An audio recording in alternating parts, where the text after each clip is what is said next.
মোৰ অমিতা চাহানী।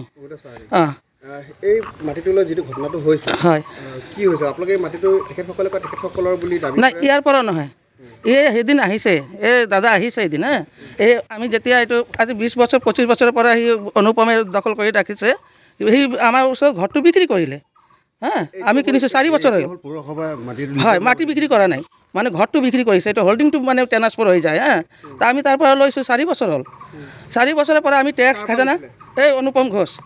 কিন্তু মাটিটোতো অনুপম মানে হোল্ডিংটো তেখেতৰ অনুপমৰ নাছিল, বাপেকৰ আৰু খুৰাকৰ নামত আছিলে। নাই নাই, অনুপমৰ নামত আছে, মই কাগজ দেখাই দিম, মোৰ ওচৰত চব ডকুমেণ্ট আছে, তাৰ ওচৰত একো নাই, মোৰ ওচৰত চব কিছু আছে। এতিয়া মই গম নাপাওঁ যে নিউজ লৈ আহিছে, নহ'লে মই লৈ আহিলোঁ এতিয়া। তেতিয়া তাৰ পৰা আমি ল'লোঁ, 4 বছৰ হৈ গ'ল। কিমানত লৈছে? এইটো 1.5 লাখ টকাত লৈছিলে। তে সি ক'লে যে সি ক'লে কি যে খুৰা, আমাৰ মানুহটোক ক'লে, খুৰা মোৰ মা ঢুকালে, 1 বছৰ সি কামটো হ'লে মই মানে এৰি দিম, আপুনি কাকো ক'ব নালাগে, মই মনে মনে এৰি কিনে গুচি যাম। সি 1 বছৰৰ পৰা 2 বছৰ হ'ল, 3 বছৰ হ'ল, যেতিয়া ওলাব টাইম হৈছে সি যাই পেলাই সুৰেশৰ লগত মিলি গ'ল। সুৰেশ কৈ মই 15 লাখ টকা দিছোঁ, তাক মই 15 লাখ টকা ধাৰ দিছোঁ, এইটো কাগজো আছে আমাৰ ওচৰত। সি পৌৰসভাৰ পৰা যে আমাক যে দিছে, হাইকোৰ্ট কৰিছে, হাইকোৰ্টৰ পৰা এতিয়া ইহঁতৰ কেছটো মানে ডিছপ্লে কৰি দিলে, আমাৰ নামত দি দিলে, মিউনিচিপালিটি আমাৰ নামত দিছে, কাগজ আছে আমাৰ। সি খালী কৰিব কৈ খালী নকৰে। সেইদিন কি কৰিলোঁ, এনঅ'চি লৈছিল আপোনালোকে? নাই নাই, খুৰাৰ লগত আমাৰ কোনো লেনদেন নাই। এটা হোল্ডিং নাম্বাৰ হয়, তাৰ সেই দোকান আছে 4টা, তাৰ 4টা দোকান আছে, পিছফালে মাটি আছে কি না আছে, এইটো কাগজে ক'ব, মই ক'ব নোৱাৰোঁ, এইটো কাগজে ক'ব। তাৰ সেইদিন আহিছে, ইমান দিন অহা নাই, 20 বছৰৰ পৰা দখলি ল'ব অহা নাই, এতিয়া আহিছে। তেতিয়া মোৰ মানুহটো কৈছে যে এতিয়া তুমি এই গণ্ডগোলত কিয় গণ্ডগোল কৰিব আহিছা বিকাশ, তুমি বেমাৰী মানুহ, তোমাৰ মাটি আমাৰ মাটি, যাৰ কাগজ পত্ৰ হ'ব সে নিব, তোমাৰ হ'লে তুমি পাইবা, আমাৰ হ'লে আমি পাম, এইটো কৈ পেলাই মই বুজাই দিলোঁ। লোৱাটো ন্যায় হোৱা নাই, বিকাটো ন্যায় হোৱা নাই, কি ক'ব এতিয়া? মোৰ বস্তুটো মোক লাগে। সি সুৰেশৰ লগত মিলি কিনে আমাৰ মানে 4 বছৰৰ পৰা ইমান হেৰেছমেণ্ট দি আছে, আমাক মিউনিচিপালিটি দিছে, তেতিয়াহ'লেও আমাক দখলি নিদিয়ে। সি কি কৰিছে 4 তাৰিখত জানে? 4 তাৰিখত এইটো মহিলা সমিতি আমি কৰিছিলোঁ, মহিলা সমিতি আহি থানাত কৈ পেলাই আমি তালা মাৰি দিছোঁ, তাৰো তালা মাৰা আছিলে, আমাৰো তালা মাৰা আছিলে। সি কি কৰিলে, এই 4 তাৰিখত দুৰ্গা পূজাৰ দিন তালা মাৰা আছিলে, সি 4 তাৰিখত কি কৰিলে, ৰাতি আহি পেলাই তালা ভাঙি কিনে সোমাই গ'ল। ৰাতিপুৱা আমি আহিছোঁ, মোৰ বুঢ়াটো আৰু মই আহিছোঁ, আহি পেলাই তাক খোজাওঁতে মোক এনেকৈ ধাক্কা মাৰি দিছে এই অনুপমে। মোৰ বুঢ়াটোকো ধাক্কা মাৰিছে, মোকো ধাক্কা মাৰিছে। তেতিয়া যাই পেলাই আমি কেছ কৰি দিলোঁ সদৰ থানাত কেছ কৰি দিছে। আজি মাতিছিলে, আমি গৈছিলোঁ, লেকিন ছাৰ নাছিলে, আজি মেট্ৰিক পৰীক্ষা চলি আছে, সি তাত গৈছে। এতিয়া সি দখলি নিদিয়ে, আমাৰ ঘৰ আমি নোসোমাম, সি ভাঙি সোমাব, আমি নোসোমাম। খাজানা টেক্স আমি 24 লৈকে ক্লিয়াৰ আছে আমাৰ। ঈশান বৰাৰ নামটো ওলাইছে, সেইটো আমি মানে ভাড়া চিষ্টেমত মানে দোকান কৰিব বুলি দিছোঁ। কিহৰ দোকান? কি কৰিব মই নাজানো, কিন্তু আমি ভাড়া ল'ব কৈছে, এইটো আমি দিছোঁ। মদৰ কথা ইয়াত হোৱা নাই। ৱাইন শ্বপৰ কাৰণে ভেৰিফাই কৰা হৈছে। সি কি কৰিব সেইটো সি জানে। আপোনালোকে গম নাপায়? নাই, মই কাগজ পত্ৰ মই দিছোঁ, কিন্তু আমি সেইটো গম নাপাওঁ কি হ'ল। ঈশান বৰাই ইতিমধ্যে এখন ৱাইন শ্বপৰ কাৰণে এপ্লিকেশ্যন কৰিছে, হয়, আৰু সি প্ৰপাৰ্টিটো দেখাইছে এইটো। তাৰ কাৰণে আপোনাৰ যিটো আপোনাৰ আবকাৰী বিভাগৰ পৰা এখন লিখিতভাৱে এটা বিচৰা হৈছে চাৰ্কুল অফিচৰ পৰা। আপোনালোকে এইবিলাক গমেই নাপায় নেকি যে নাই, তাক দিছোঁ, কাগজ দিছোঁ, আমি দিছোঁ, এইটো কোৱা নাই মিছা কথা নাপাতো। প্ৰপাৰ্টিত ৱাইন শ্বপ খুলিবলৈ পাৰ্মিশ্যন কেনেকৈ পাব? এইটোতো মই নাজানো দাদা। সি কৈছে সেইটো মই নাজানো এইটো। কিন্তু এইটো ভাঙা যে ঈশান বৰাই ভাঙা নাই, আমি ভাঙিছোঁ। সি ভাঙি কিনে সোমাই গৈছে, তাৰ কোনো প্ৰপাৰ্টি নাই, আমাৰ প্ৰপাৰ্টি আমি নোসোমাম, এইটো কথা হ'ল। চাওক, মই এইটো জাহাজঘাটৰ বাসিন্দা, আজি কমচে কম 40-50 বছৰৰ পৰা ইয়াত আছোঁ। মোৰ মা দেউতা ঢুকোৱাৰ পাছত মই ইয়াতে ধুনীয়াকৈ আছোঁ, কোনো হেৰি হোৱা নাই। মোৰ মা আজি ঢুকোৱা 5 বছৰমান হ'ল।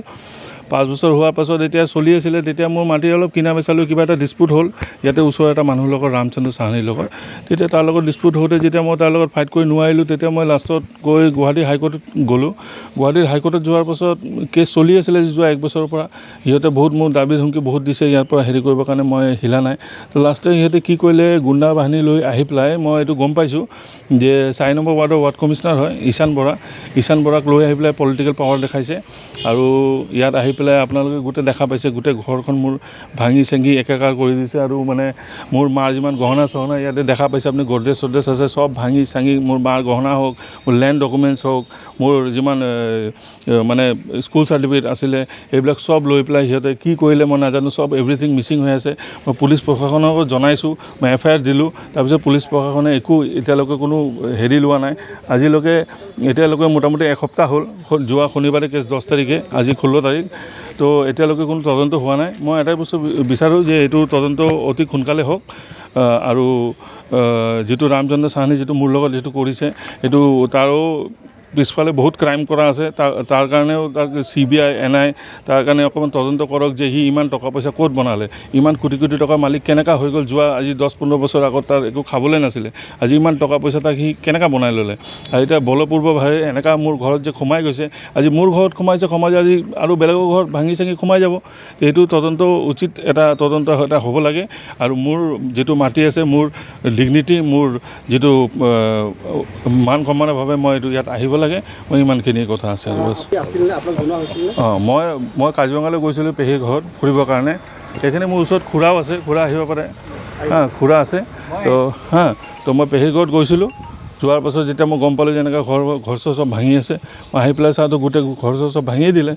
ভাঙাৰ পিছত আৰু মই কি কৰিম, তেতিয়া আৰক্ষী প্ৰশাসনক মই FIR দিলোঁ, যিহেতু DGPক মই দিলোঁ, DGPকো মই পঠালোঁ। এতিয়ালৈকে একো কথা কৈছে আপোনাৰ প্ৰপাৰ্টিত বেলেগে সোমাই হেৰি কৰিছে বুলি। ইয়াত আপুনি 4 নম্বৰ ৱাৰ্ড মেম্বাৰ যিটো তেখেতৰ নামটো উল্লেখ কৰিছে, হয়, ঈশান বৰাৰ কথাটো। হয়, মই এইটো গম পালোঁ যে ঈশান বৰাক সিহঁতে মাটিটো বেচি দিছে বুলি এনেকৈ গম পাইছোঁ। সিহঁতে বেচিব কেনেকৈ যেতিয়া হাইকোৰ্টত কেছ চলি আছে।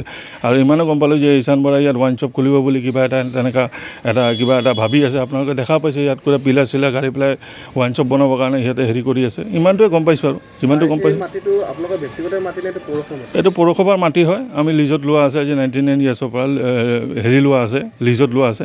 আৰু মোৰ খুৰা আৰু মোৰ দুটাই হোল্ডিং নম্বৰ 85ত মোৰ নাম আছে। তো সেইটো কাৰণে যিটো মোৰ আইনমতে যাব লাগে, আইনমতে মই কোৰ্টলৈ গ'লোঁ, মই চব কৰিলোঁ। তো এতিয়া সিহঁতে বলপূৰ্বকভাৱে মাৰপিট কৰি পেলাই সিহঁতে এইবিলাক কৰিছে। তো কৰাৰ পিছত এইটো উচিত তদন্ত যিটো ল'ব লাগে সেইটো কৰক, চৰকাৰে লওক, আমাৰ হিমন্ত বিশ্ব শৰ্মাই লওক, চিফ মিনিষ্টাৰে চাওক অলপ যে এইবিলাক কি হৈ আছে। নাম বিকাশ ঘোষ আৰু মোৰ এইটো হোল্ডিং একে 85 হোল্ডিং নম্বৰ। আমাৰ 2 ভাগৰ ভাগ হৈছে এইটো। আৰু মই এইটো জেগাত মই খুঁটি গাড়িব আহিছোঁ। কিষাণ শৰ্মা আৰু কিষণ বৰা আৰু এই যে ৰামচন্দ্ৰ চাহানীয়ে মোক খুঁটি গাড়িব দিয়া নাই। মোৰ জেগাত, মোৰ দেউতাৰ সম্পত্তি হয়।